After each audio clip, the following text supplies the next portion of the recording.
Hi, everybody. It's Jay, and I am back in the booth with you for another sneak peek video preview for this week's new release here on Say with Jay. This week's new release is Just a Cowboy's Midnight Bride. It is the fourth book in Jessie Gussman's Flyboys of Sweetbriar Ranch Western Sweet Romance series, and we'll have more about the story and a live preview reading for you in just a few minutes. But for anyone who's new around, for the last several of Jessie's new releases, she's included a recipe within the framework of her story, and I have been making that recipe for you guys in these previews, in a segment we like to call Cooking with Jay. Today's recipe is a little different in that we're going to use a cooking implement I've not used before, at least for these previews. I'm going to be digging out my Instant Pot. For anybody who doesn't know, an Instant Pot is the modern day version of a pressure cooker. And for what it's worth, I'm not in any way compensated by the Instant Pot people, and there are other brands of Instant Pot type pressure cookers out there. This recipe certainly should be universal. But anyway, moving on. Our recipe this week is Instant Pot Tuscan Chicken. It is fantastic. It is one of the prettiest dishes that I think I've made in these previews, and it's surprisingly quick to make. When you throw in all the assembly and the cooking time, it only takes about 20-25 minutes. So it's something you could certainly do during the week. Anyway, let's get started with how to make Instant Pot Tuscan Chicken. Now, as always, don't worry about trying to capture all of these ingredients. I'll list them in the description of this video. You may have to hit show more or whatever it says for you to see the whole description, but they'll be there. Okay, to start with, you need 4 to 6 skinless chicken breasts or skinless chicken thighs. I'm using boneless, skinless chicken thighs, and I'm actually using a little bit less chicken than what the recipe calls for, mostly because I didn't realize the pack of chicken thighs that I've got didn't have that many pieces. But moving on. You're also going to need 2 tablespoons of either unsalted butter or olive oil. I'm going to use olive oil here today. 2 teaspoons of Italian seasoning. It calls for 8 sliced mushrooms, roughly about a cup, a little more. You're going to need a tablespoon of regular soy sauce. You're going to need 3/4 of a cup of chicken stock, 4 garlic cloves minced. Measure to your heart's liking here. I'm using about 1.5 tablespoons of minced garlic. You're going to need roughly a cup and a half of sun-dried tomatoes. You'll need about a cup of baby spinach. You'll need a 1/2 cup of heavy cream, and then a 1/2 cup of freshly grated Parmesan cheese. Lastly, to thicken up our sauce, we're going to need 3.5 tablespoons of cornstarch and a 1/4 cup of cold water. Okay, step number 1 is we're going to want to hit the saute button on your Instant Pot and let that sucker start heating up. While it is heating up, we're going to prep our chicken. That couldn't be easier. Take your chicken, pat it dry, and then salt and pepper it. That's it. If you want to save a little work, just salt and pepper it on one side. When we put it into the Instant Pot, you can salt and pepper the other side. Now, once the Instant Pot's display shows hot, that it has fully heated up, you want to add your butter or your olive oil.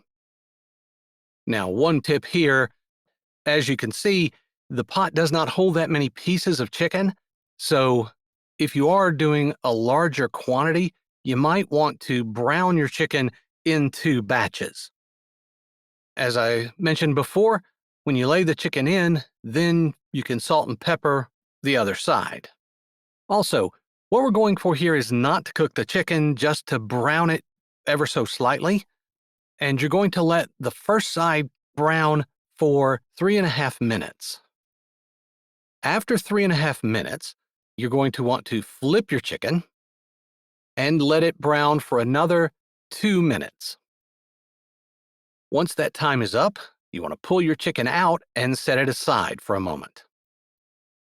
You want to add your garlic and saute that for 30 seconds until it's nice and fragrant.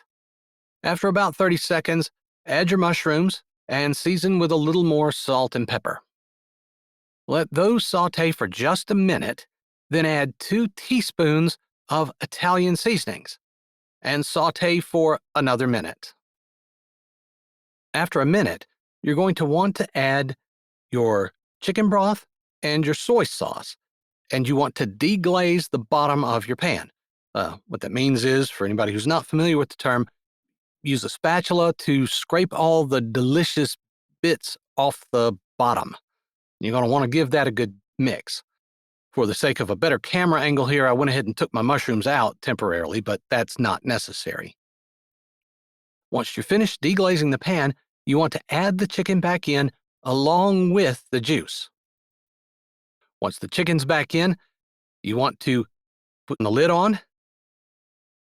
Once the lid is on, you want to turn on the pressure cook function.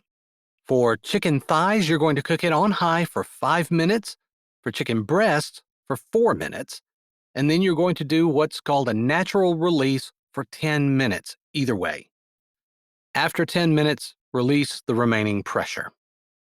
Remove your chicken, set it aside in a dish, and we're going to make the sauce. You want to hit the saute button again to bring the liquid mixture remaining back up to a boil. Once the liquid is back up to a boil, we're going to add our spinach and our sun-dried tomatoes. Give them a quick stir and let them cook for 30 seconds.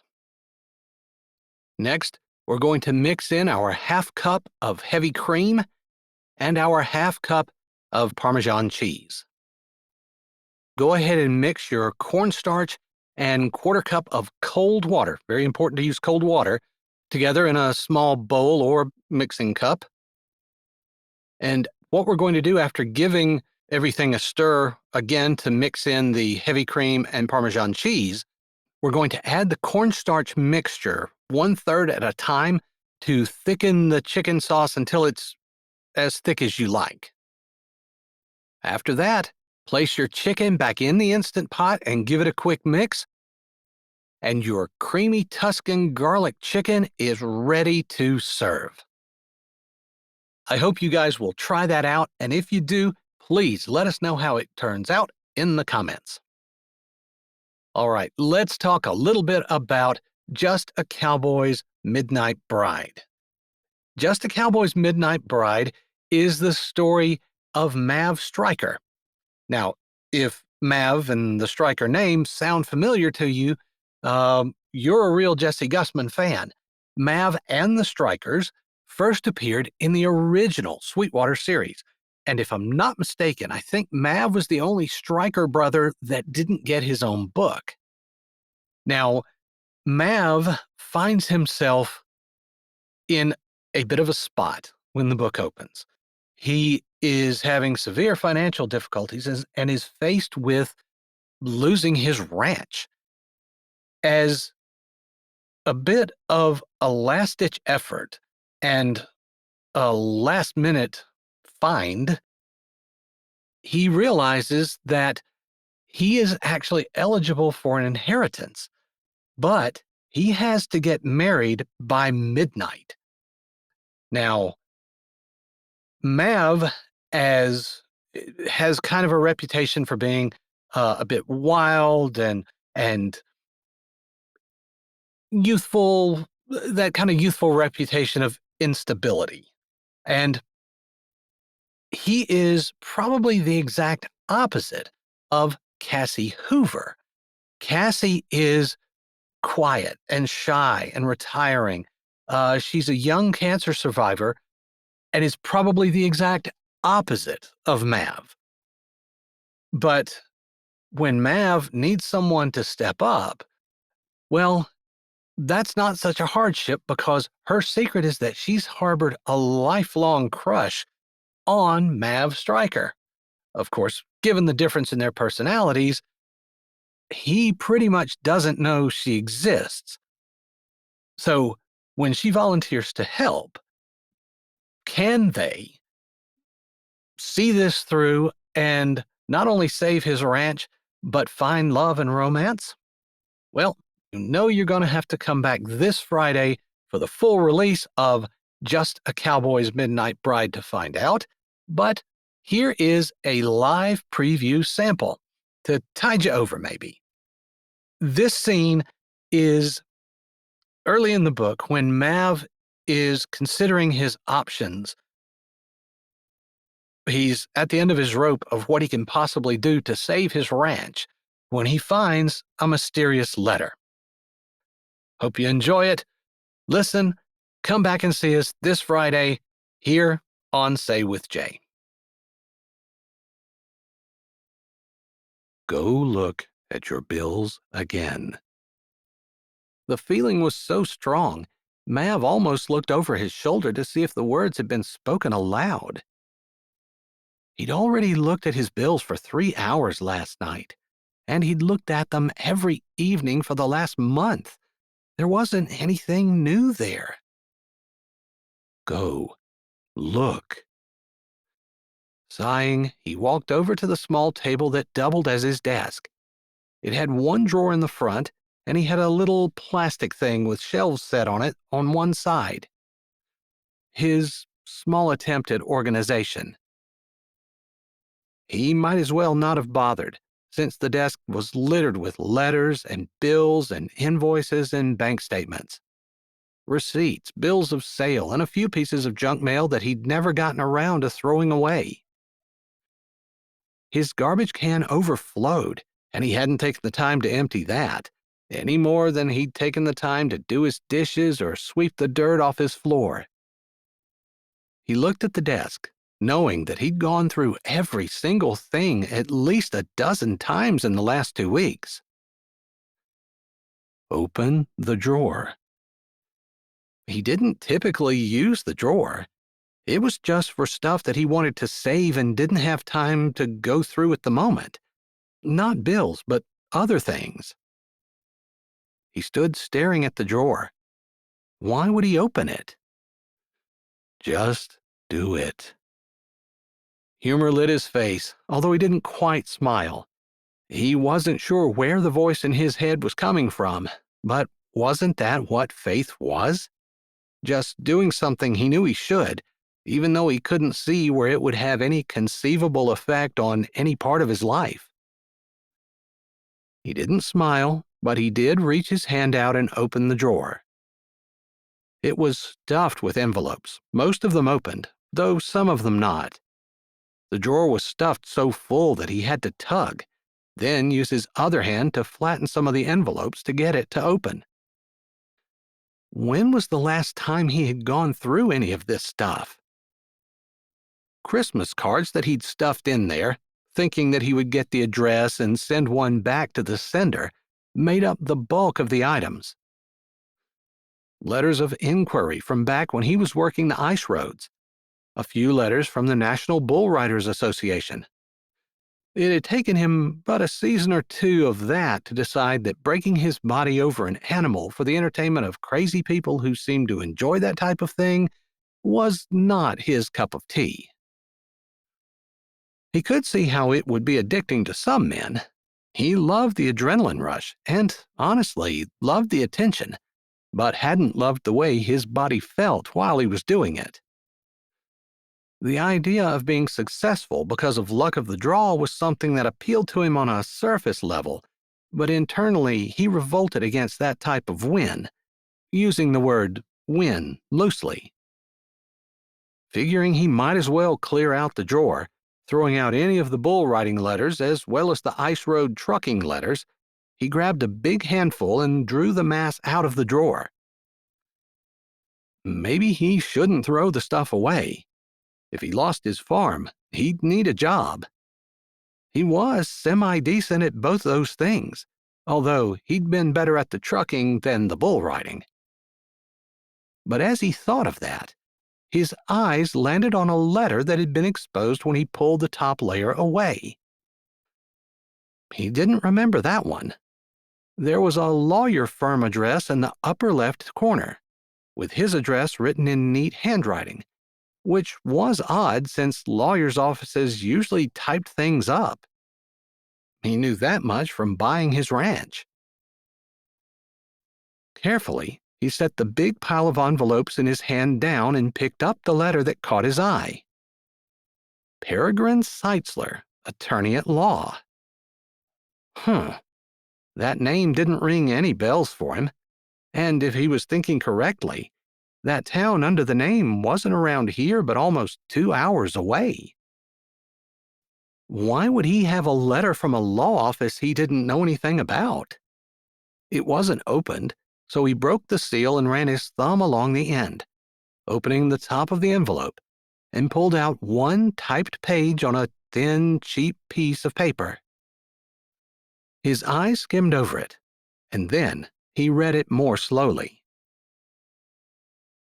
Dear Mr. Maverick Stryker, this letter is to inform you that you have been chosen by an anonymous benefactor to receive the sum of $1 billion upon the event of your successful marriage. There are some stipulations, of course, and those are: Number 1, you must stay married for at least a year, or you will return the amount of money that you have been given after taxes. Number 2, you must stay in North Dakota. Your bride must stay in North Dakota too. The purpose of these stipulations is to keep people who have grown up in North Dakota from leaving our great state, and the purpose of the money is to have you invest back in your state, becoming successful and prosperous in North Dakota, hopefully attracting other businesses and good people to our beautiful state. There have been other people who have been given this letter and given a time frame in which to marry. You are a bit more of a wild card, so this is not a blind letter sent to everyone, but something that has been tailored to fit your needs. Therefore, you have until... Mav read the date, read it again, and then grabbed his phone and looked at it. The date was today.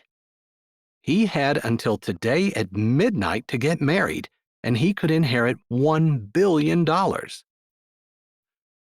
He almost threw his phone down and ran back to his bedroom to get dressed, but it was 2 o'clock in the morning, and he wasn't going to do anything right now. At 6 o'clock, he could go to the diner, and then... do what? Hold up a sign in front of him that said, "Marry me"? And the idea that there was so much money involved, even though he wanted the money, wanted to get married, it rankled him to think that he would have some woman marrying him just because they were going to inherit $1 billion. If someone was going to marry him, he wanted it to be because of him, not because of his money. Not that this was even his money yet, but the idea that she needed to look at him and see him and not see $1 billion somehow stuck in his brain and seemed like the most important thing. He wanted a woman who was willing to drop everything and marry him. Was there such a woman? He read the letter again, checking the date twice more before he slowly sank into his desk chair. There weren't too many times in his life where he was slow or where he wasn't moving, but this was one of those times where he had been shocked into immobility. He told himself not to be silly. He would take whatever woman would have him, and if the money was a draw, then the money was a draw. But a different, maybe more mature part of him said that if he didn't get the money, it might be better than to end up married to someone who couldn't stand him but who was going to try to put up with him for $1 billion. He tapped the letter with his finger, warring with himself. But he was pretty sure about this. Losing the farm would be terrible, and the last thing he wanted to do. But being married, stuck for the rest of his life with a woman who didn't want him, would be worse. And if they ever got divorced, he'd have to pay all the money back. That would be worse than losing the farm. Feeling like maybe this was the first mature decision he'd ever made in his life, he decided that in his mind. And then he remembered his promise. "Sorry, Lord. I got a little excited over the $1 billion. But this was obviously an answer to prayer. There's no other way to explain it. I don't remember putting this letter here, and this is a crazy thing to have happen." Was it even legit? His mom had married businessman Howard Edwards, and he would probably know or have the contacts to find out in less time than Mav anyway. Of course, Mav could drive to the lawyer's office to find out, but if it was legit, he didn't want to waste any time. So, therefore, he would drive to his mom's house, not first thing, because Howard wouldn't be able to get any of his contacts up until 9 o'clock probably. So, by 9. He'd drive there by 9. And in the meantime, he would finish praying. This had to be a God thing. There was just no other explanation for it. And then he'd make a list of all the girls in Sweetwater who were of marriageable age. Of course, all he had to do was actually tell a couple of ladies in town that he was looking for a wife and want to marry her by midnight, and the news would go around town like wildfire. If there was anyone who was actually interested in marrying him, he would hear sooner rather than later. Small towns were good for something anyway. Hi, this is Jay, and thanks for listening. If you're ready for another great audiobook, here's one we think you might like. Or check out the playlist with all our latest releases. Don't forget to subscribe to Say with Jay, give this video a thumbs up, and tell us what you liked in the comments.